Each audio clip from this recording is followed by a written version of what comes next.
In Ozamiz City, you're watching One TV News Channel. One TV News Channel. Serving you with information, news, sports, and public affairs. One TV News Channel. One TV News Channel. Serving you with love.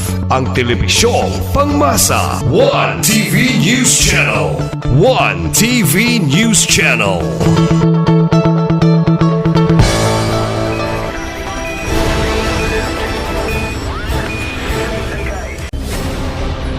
One TV special report.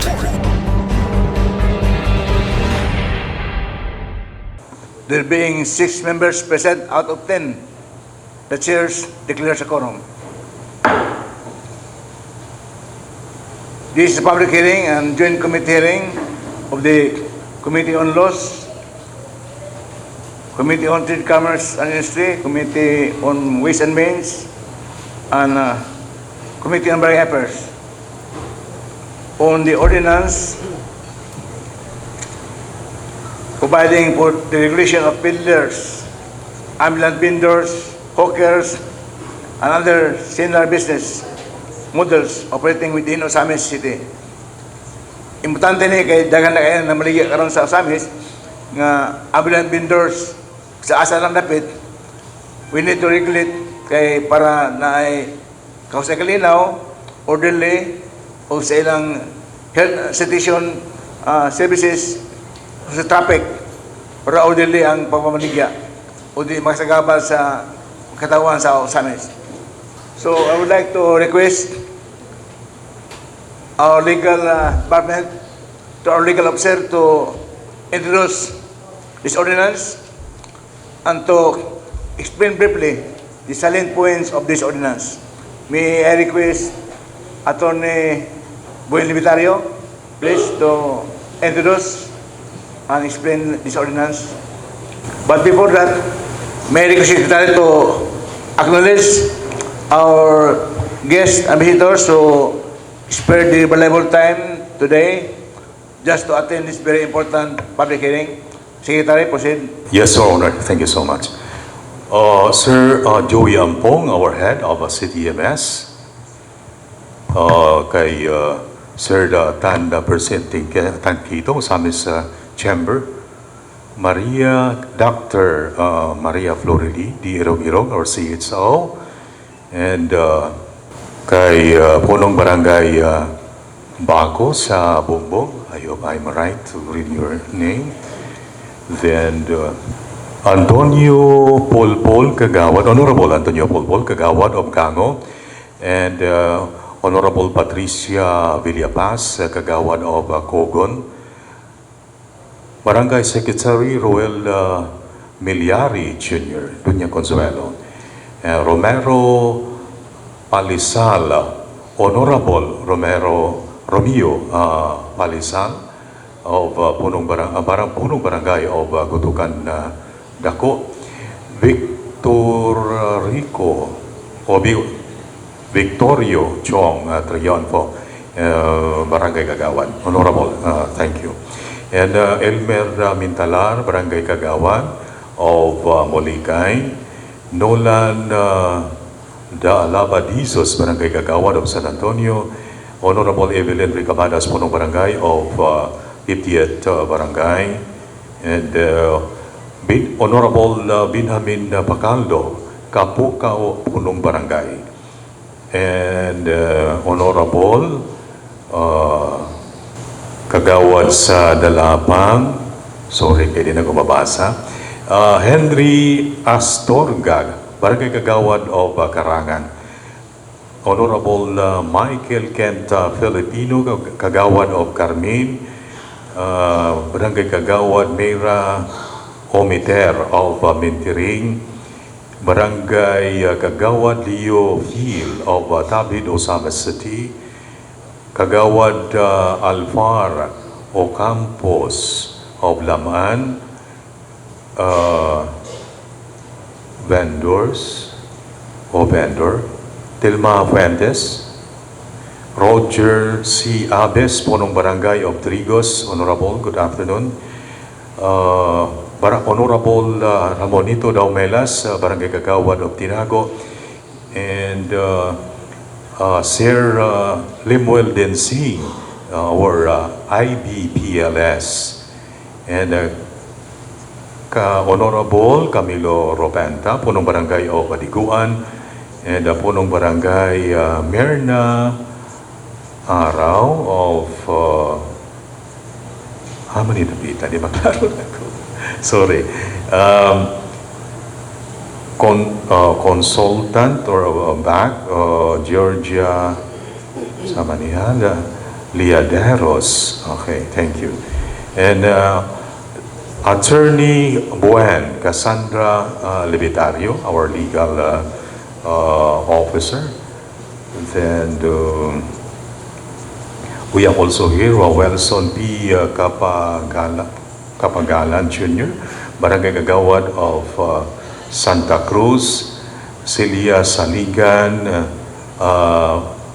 vendor sa Malaubang, and Secretary sa STEM Zone Bordo, Maria Joana Kalimpong, CTO, LRCO for City Treasurer's Office, si Maricho Mansa Nades, Josephine Mahinay, vendor sa Malaubang, Ronald Sakin, Bagakay Pedler, Alejandro Basadre Calabayan, Barangay Secretary, Lorena C.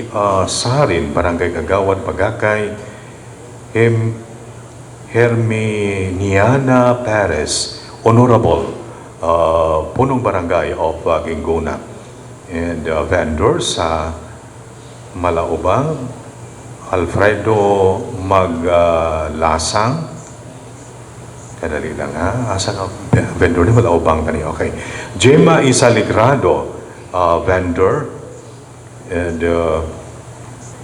Antonia Arcala, vendor sa Malaubang, Marilyn de la Vega, vendor sa City Hall, Kit Owen Akiat, vendor sa City Hall, kay Rosne, Barangay Secretary of Barangay Pulot, Angelito Apuya, vendor of Malaubang, Honorable Christy May Canyo, punong barangay of Iman, Erlito Apatan, punong barangay, Honorable Erlito Apatan, punong barangay of Katadman, kay Sir Engineer John Kerwin C., President of Ozamiz Filipino-Chinese Chamber of Commerce Incorporated, kay Jolito K. Bicoy, Honorable Jolito Bicoy, Barangay Kagawad of Limaluna, and Barangay Secretary of Pantaon, Ferdinand Boneta, and atong si May Katindi, Supervisor Paul Poliam, okay. And Gregorio Ocampos, Honorable Gregorio Ocampos, punong barangay of Liposo, and the last but not the least, si Barangay Kagawad Carrion of Maningkol. That's all, Your Honor. Thank you so much. Napay nalit nga nabot establish register sa katong naabot nga bago lang no para ma-record na si Kapitan Gerard Gabas, si Kapitan sa Kabinte, Kapitan Solitario. So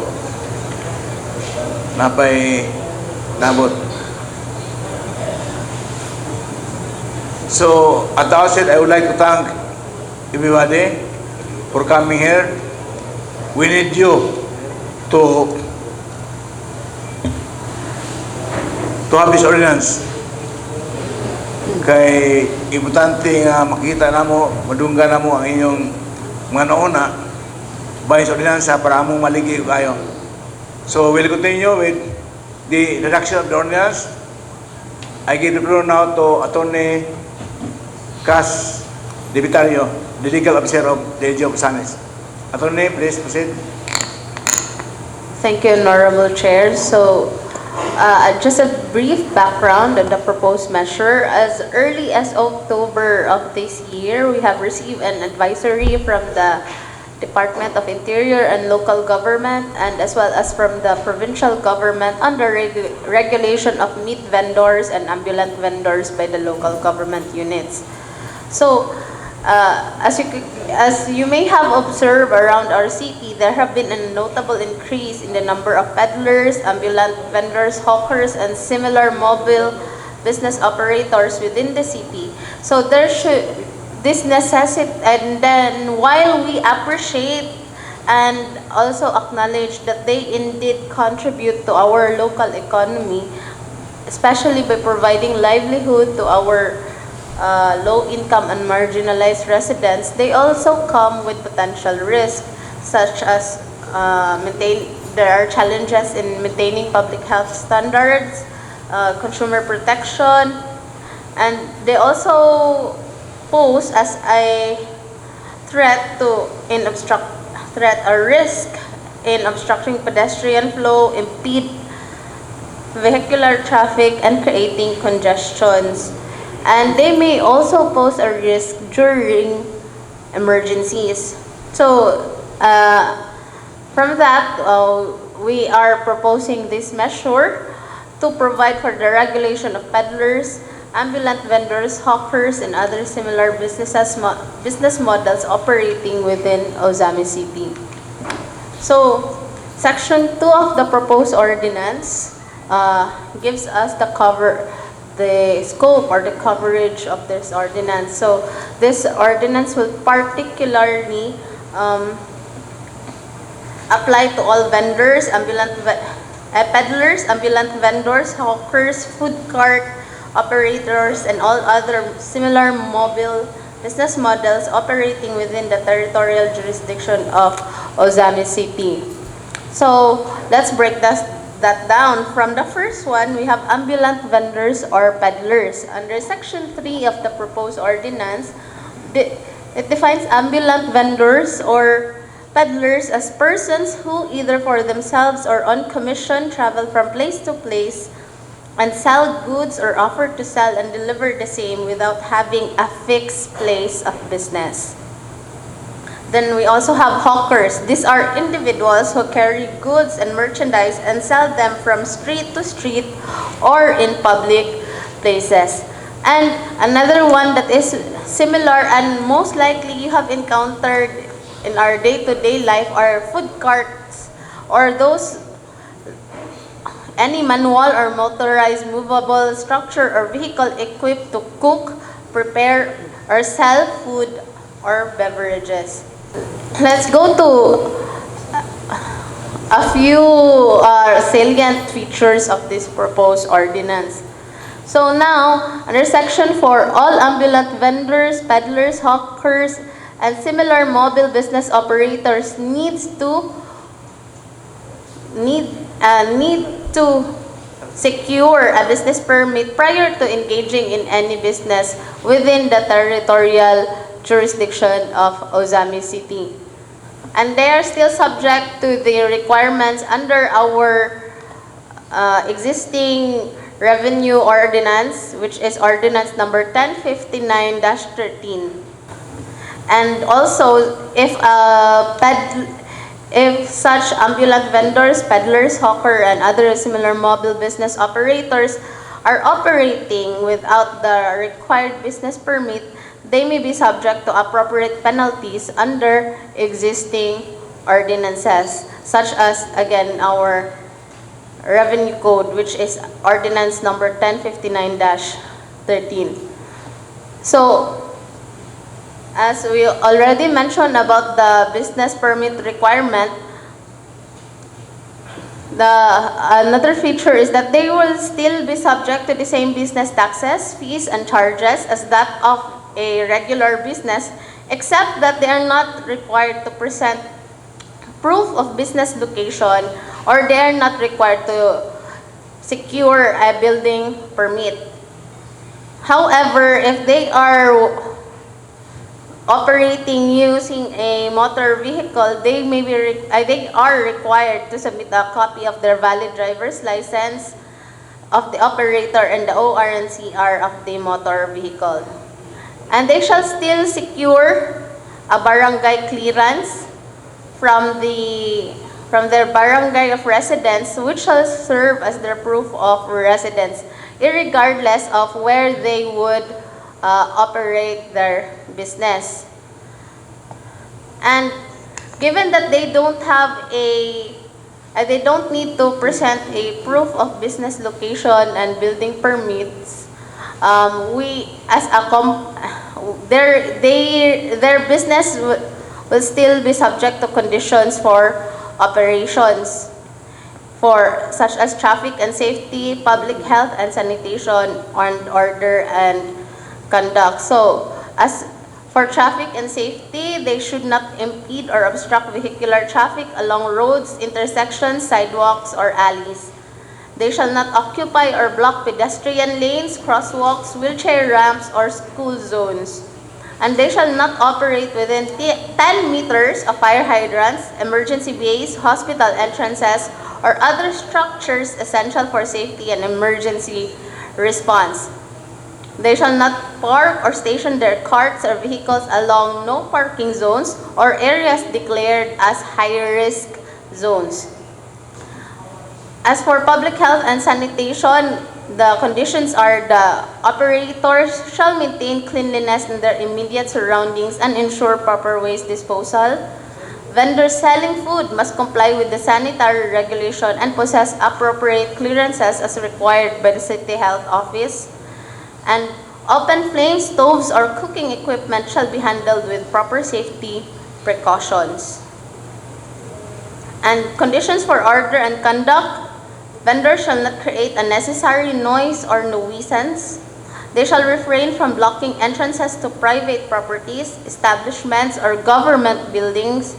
And vendors must immediately comply with lawful orders from designated city authorities.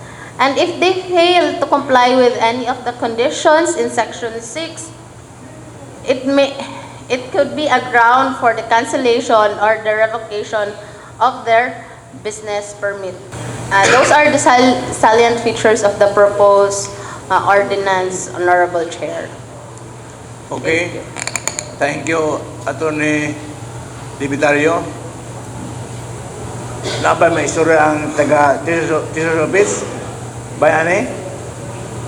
Ma'am, can you also make any remarks on this ordinance? Kaya kamo may angel kubra ni Bismit. Ma'am, please. Good afternoon to everyone. Good afternoon, Mr. Chair. This proposed ordinance we find it fair sa tanan. Presently, naatay daghan nga mga refreshment kiosk with designated area. And ang uban ana nagreklamo sa amo why naa sa ilahang sa streets ta ilang tungod nga come and go, which is competition, nakahatag og kompetensya sa ilaha sales, but wala mo na nagkuha og business permit, sila nagkuha. Before, ang gibuhat sa city treasurer sa una is cash tickets, but wala na tagi-allow sa cash tickets, mauna na stop to. Kaya ang ato ang business permit nag-require manggod siya og nadyo'y specific area location. But with this matabangan mo, kaya actually daghan pud ang sa inyo nga muasa amo, pwede na ba mi? Munang isa pud na sa among gi-open nga naay gusto pud mo, naapoy daghan ninyo nga gusto gyud mo lukat para legal ang inyong pagpamaligya.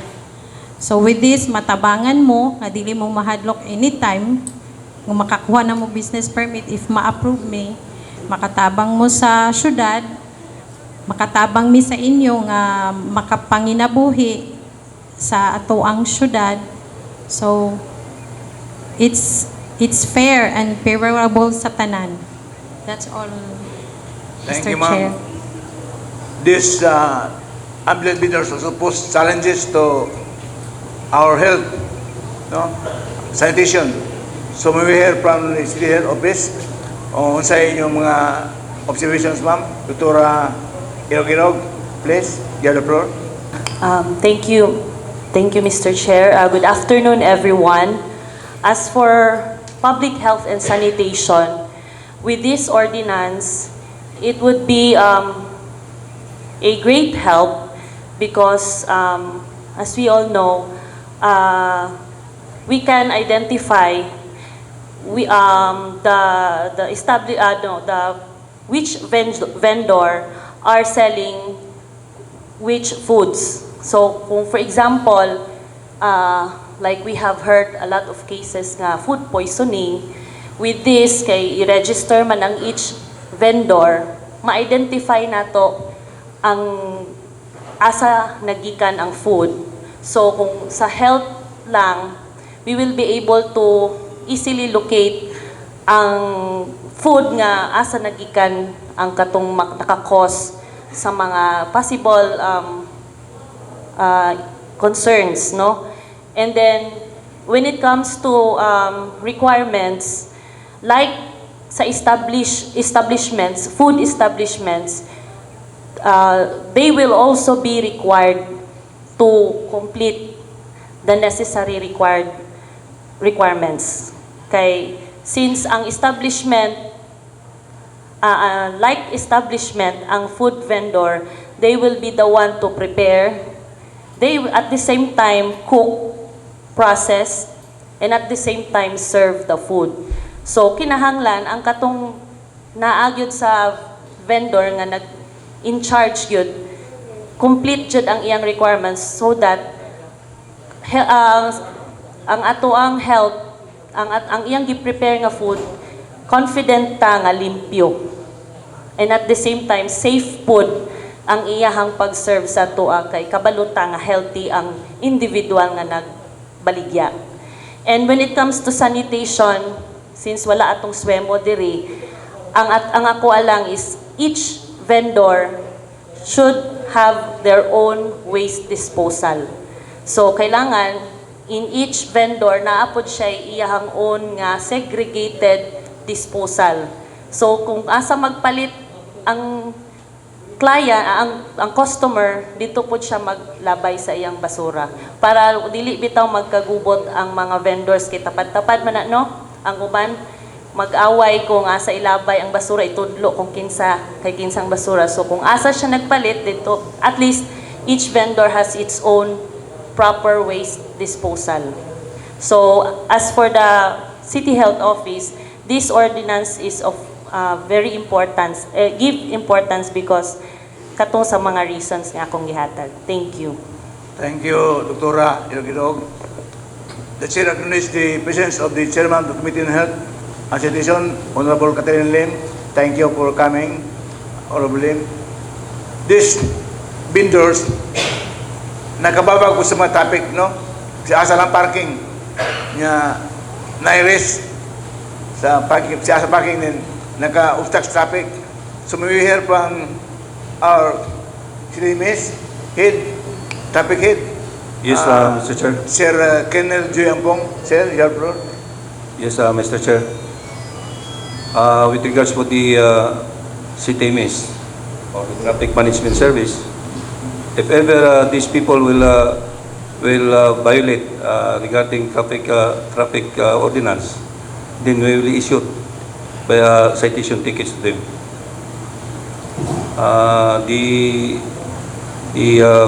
The ordinance is very clear that any obstruction of vehicular traffic along roads or intersections, that is already a violation. Violation na siya.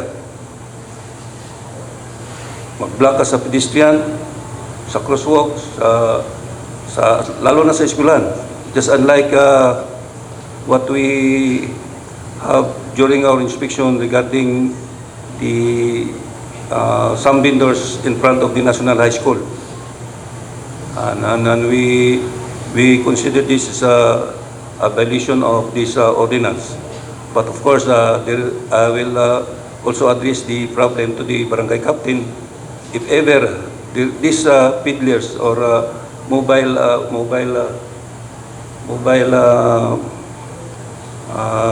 what would you say is ambulant vendors. If there is a permit from the barangay and to the city office, so we cannot do otherwise. We cannot issue citation ticket to them. But as long as or if ever these vendors will violate or obstruct the traffic way, please assure that the city miss will come to them and will issue tickets. That's all, sir. Thank you, Sir Joey. Kini po nga abil vendors gi-require sa atong ordinance na malukat yung business permit. No? So may we hear pa also from the BBB list. Sir Limel, Dinsing, may we hear your remarks and observation on this ordinance? Good afternoon, Mr. Chair. Nalang ko i-clarify sa Section 5, letter D, since ang business permit manggod is integrated na ang issuance of barangay clearance, siguro, kini siya, dili ni siya barangay clearance, kundi resident certificate lang siguro ang pangayoon dito. Kay, basin madubli ang inyong bayad. Nakaset naman ko dito sa atong system, for example, sa Banbay Trayon ko, 500 ba kaya na ilang barangay clearance. So, kini siya, I think, resident certificate ni siya. I-kwan lang nato, i-clear lang nato. Can I have the clarification from Attorney Francis Odita? Yes. Concerning requirement? Thank you, Mr. Chair. Good afternoon. The requirement for the barangay clearance under Section 5, the applicant shall secure a barangay clearance is not intended for those who are in Ozamiz, since naan naman yun, integrated naman ang atong barangay clearance with our BPLS. This is intended for those who want to do business pero dili residents of Ozamiz City, Mr. Chair. Kinahanglan gid na mga instances nga moduaw lang og Ozamiz para magkandak og business dere, ambulant vendors, food carts, but at the end of the day mobalik sa ilahang respective residences. So for example, na ay food cart nga from Tanggob, mag-secure sila dito og barangay clearance just to ensure that they are indeed from that specific barangay in Tanggob City, Mr. Chair. Okay, I hope that's clarified. Thank you, Mr. Chair. So, nag-isura naman ang atong mga concerned departments by aning proposed ordinance. We hear also from my colleagues kung sa iyong observations. We hear from Honorable Siso. Thank you, Siso. Please, you have the floor. Thank you, Mr. Chair. Allow me to throw questions to our different offices, if it's okay, Mr. Chair. Please, Thank you. I am very relatable to the ordinance, Mr. Chair, because I myself is also an ambulant vendor. Usually, we go to kanabit na mga barangay, nga na may disco, and then mag-display me sa mong mga baligya, then amura ng tawagan, or hangyuon na namo ang mga kapitan, nga naay mga fiesta, nga okay ra ba kap, nga mag-display me, kay kuan man, disco man, daghang tawo. And then, sometimes, ang ubang kapitan, manang, sige, dira lang mo plastar, dili sila mangayo og mga say tawagan tool or fee, ilan lang tang i-plastar para po dili ma-impede ang kanibitang pedestrian, walay mga kanang ma-obstruct na mga roads o highways para po kanang safety ang mamalitay. Pero normally basta kapistan or na activity, di ginakalikayan nga crowded gid ang area. So we nato ginang ibutang ang kanang kalinaw o kahapsay sa matag barangay CVO so barangay captain nga dinang lapita ilang ma-ensure ang ilahang kahapsay. But for me, Mr. Chair, what about kung ato ning ipasar nga ordinansa and then mo kanang makuha naman siya barangay residency, dili ni siya barangay clearance but residency, and then dito siya mobayad. What if katong isa ka barangay nga dito ang ambulant vendor na maligya, then isuhan siya og kanang warabitag resibo sa barangay nga mo niyang bayron? I think mawala na to, or additional to nga payment out of the 1 year nga barangay kaning tawag ani ambulant permit nga atong gihatag nila. That would be my question to our BPLO for that matter. Kay namang di barangay nga mangolekta gyud aning mga food cart o hawkers during fiesta activities while na ay daghang tao. Sir Lemel, can you respond to that? You have the floor.